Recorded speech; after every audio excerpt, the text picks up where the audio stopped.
உலகத்தில் இருக்கிற எல்லா பெண்களும் உங்கள் பின்னாடி வந்தாலும் நீங்கள் இன்னும் நிறைவில்லாத வாழ்க்கையை தான் வாழ்வீங்க. துன்பம் லட்சக்கணக்கான வழிகளில் வரும். உங்கள் ஹார்மோன்களில் எந்த பிரச்சனையும் இல்லை, ஆனால் அது கட்டாயத்தன்மையில் இருக்குது. நீங்கள் ஒரு அடிமை வாழ்க்கையை தான் வாழ்கிறீங்க இல்லையா? அவர் சிறந்த ஃபுட்பால் பிளேயரில் ஒருத்தராக இருந்தார். ஃபிலிம் ஸ்டார்ஸ் எல்லாரும் அவரோட கையில் தான் இருந்தாங்க. அவர் உடைஞ்சு போன துயரமான மனிதராக இருந்தார். நமஸ்காரம் சத்குரு. நான் கொஞ்சம் விசித்திரமானவனாக இருக்கிறேனான்னு தெரியல, ஆனால் அதிகப்படியான நேரத்தை செக்ஸுவாலிட்டி பற்றி யோசிக்கிறதுலே செலவிடுறேன். இது ஓகேவா? இது சரியா? இதில் விசித்திரம் ஒன்றும் கிடையாது. உங்கள் ஹார்மோன்கள் உங்கள் புத்தியை ஹைஜாக் பண்ணியிருக்கு, அவ்வளோதான். இது நீங்கள் இல்லை, இது வெறும் கட்டாயத்தினால செய்கிறது இல்லையா? நீங்கள் குழந்தையாக இருந்தப்போ இது முக்கியமாக இருந்ததே இல்லை. அவங்க உடம்பில் என்ன உறுப்புகள் இருக்குங்கிறத பற்றி உங்களுக்கு எந்த கவலையும் இல்லை. ஹார்மோன்கள் உங்களுக்குள்ளே விளையாட ஆரம்பித்த உடனே அதை தாண்டி ஒரு உலகத்தை உங்களால் யோசிக்கவே முடியல. உங்கள் முழு புத்தியையும் ஹார்மோன்கள் முழுசாக ஹைஜாக் பண்ணியிருக்கு. நீங்கள் பார்ப்பீங்க, ஒரு குறிப்பிட்ட வயசுக்கு அப்புறம் இந்த ஹார்மோன்களோட விளையாட்டு குறையும் போது மறுபடியும் இது முக்கியமாக தெரியாது. திரும்பி பார்த்தா நான் இதெல்லாம் பண்ணினேன்னு உங்களாலேயே நம்ப முடியாது. நீங்கள் தான் அந்த விஷயங்களுக்காக பைத்தியம் பிடிச்ச மாதிரி ஓடுனதுன்னு உங்களால் நம்பவே முடியாது. ஸோ இப்போதைக்கு நீங்கள் ஹார்மோன்களோட பிடியில் இருக்கீங்க, அவ்வளோதான். உங்கள் கெமிஸ்ட்ரி உங்களை ஹைஜாக் பண்ணிடுச்சுன்னா அப்புறம் எங்கே போகணுங்கிறதுல உங்ககிட்ட எந்த சாய்ஸும் இருக்காது. அது ஒரு கட்டாயமான விஷயம் ஆகிடும். உடம்போட கட்டாயத்தன்மை உங்களை கடத்திடுச்சுன்னா உடம்புக்கு ஒரு விஷயம் மட்டும்தான் தெரியும், உயிர் வாழணும், இனப்பெருக்கம் பண்ணணும். அதுக்கு வேறு எதுவும் தெரியாது இல்லையா? உங்கள் உடம்புக்கு வேறு ஏதாவது தெரியுமா? அதனால் நீங்கள் உடம்போட வழியிலேயே போனீங்கன்னா கொஞ்சம் இன்பம் கிடைக்கலாம், கிடைக்காதுன்னு இல்லை. உடம்புல ஒன்றும் தப்பு இல்லை, அது ஒரு வரம்புக்குள்ளே இருக்குது, அவ்வளோதான். வரம்புக்குள்ளே இருக்கிறது தப்பு இல்லை, ஆனால் அது மனிதனோட உச்சபட்ச நிலை கிடையாது, அவ்வளோதான். வரம்புக்குள்ளே இருக்கிறது ஏதாவது குற்றமா? அது குற்றமே இல்லை, அதில் எந்த தப்பும் இல்லை. ஆனால் நீங்கள் எப்போதுமே நிறைவில்லாத வாழ்க்கையை தான் வாழ்வீங்க, அவ்வளோதான். எவ்வளவு இருந்தாலும் என்ன இருந்தாலும் நீங்கள் இன்னும் நிறைவு இல்லாமல் தான் வாழ்வீங்க.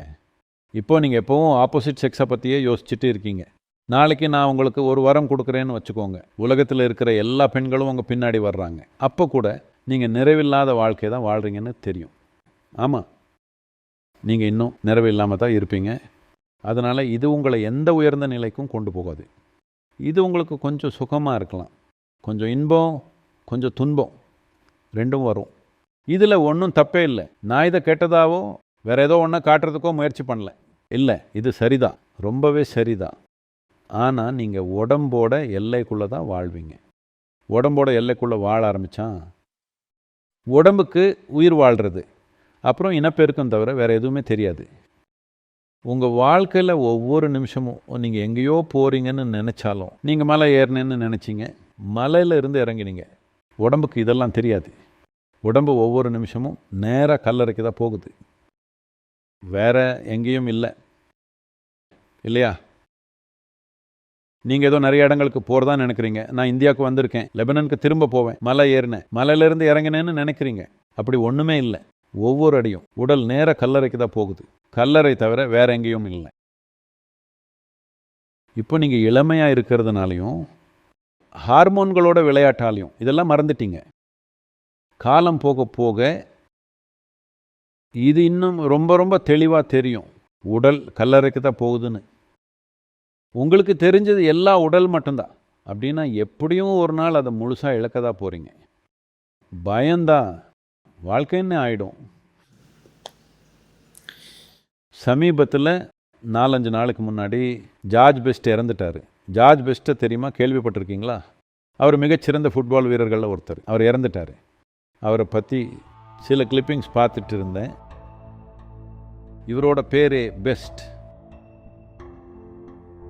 அவங்க ஒரு அருமையான ஃபுட்பால் பிளேயர், இயல்பாகவே திறமையான பிளேயர். சரியா? அவர் வாழ்க்கையை முழுக்க முழுக்க அனுபவிக்கணும்னு போனார். அவரை பற்றி அவங்க சொன்னது என்னன்னா, அப்போது இருந்த எல்லா பெரிய சினிமா ஸ்டார்ஸு, மாடல்ஸ், மற்ற சிலர் எல்லாரும் ஏதோ ஒரு சமயத்தில் அவரோட தான் சுற்றுவாங்க. சில நேரங்களில் 3 பேருமே அவரோட கை கோர்த்துட்டு இருப்பாங்க. ஆனால் 35 வயசை தாண்டும்போது அவர் ரொம்ப உடஞ்சி போன துயரமான மனிதனாக ஆயிட்டார்.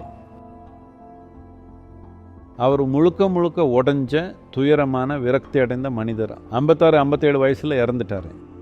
மரணம் பிரச்சனை இல்லை, நீங்கள் எப்படி வாழ்கிறீங்கன்றத பிரச்சனை இல்லையா? அவர் ஒரு கொடூரமான வாழ்க்கையை வாழ்ந்தார். உடம்போட வழியிலே போனதால் எல்லாமே அவர்கிட்ட இருந்தது. ஆனால் வரம்புக்குள்ளே இருக்கிறத எல்லை இல்லாததாக மாற்ற முயற்சி பண்ணிங்கன்னா துன்பப்படுவீங்க. வேறு வழியே இல்லை. உடம்போட இயல்புகளுக்கு எல்லை இருக்குது. அதுதான் எல்லாமேன்னு ஆக்க முயற்சி பண்ணிங்கன்னா எல்லா வகையிலையும் கஷ்டப்படுவீங்க.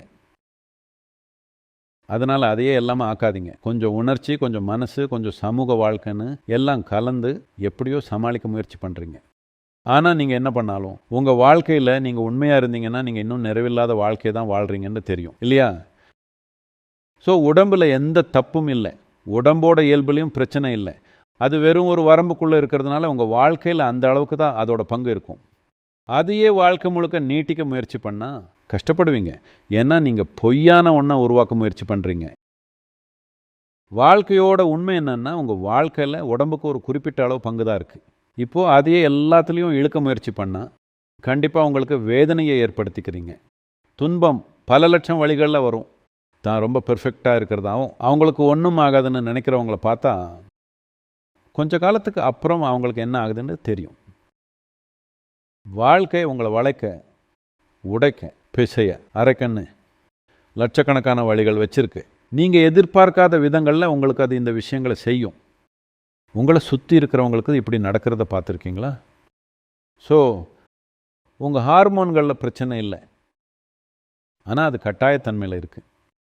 கட்டாயத்தன்மையில் வாழ்க்கையை வாழ ஆரம்பிச்சிட்டா நீங்கள் அடிமைத்தனமான வாழ்க்கையை வாழ்கிறீங்க இல்லையா? உங்களுக்கு அடிமையாக இருக்கணுமா? உங்களுக்குள்ளே இருக்கிற ஏதோ ஒன்று ஒருபோதும் எப்போவுமே அடிமையாக இருக்க விரும்பலை இல்லையா? உங்களுக்குள்ளே இருக்கிற ஏதோ ஒன்றால் அடிமையாக இருக்க முடியாது. நீங்கள் ஏதோ ஒரு விஷயத்துக்கு அடிமையாக இருந்தாலும் இல்லை யாருக்கும் அடிமையாக இருந்தாலும் உங்களுக்கு தெரியாமலே மெதுவாக உங்கள் முகம் வாட்டத்தில் நீண்டு போயிடும். நீங்கள் குழந்தையாக இருக்கும்போது இப்படி இருந்தீங்க, ஏன்னா அப்போ அவ்வளோ அடிமைத்தனம் இல்லை.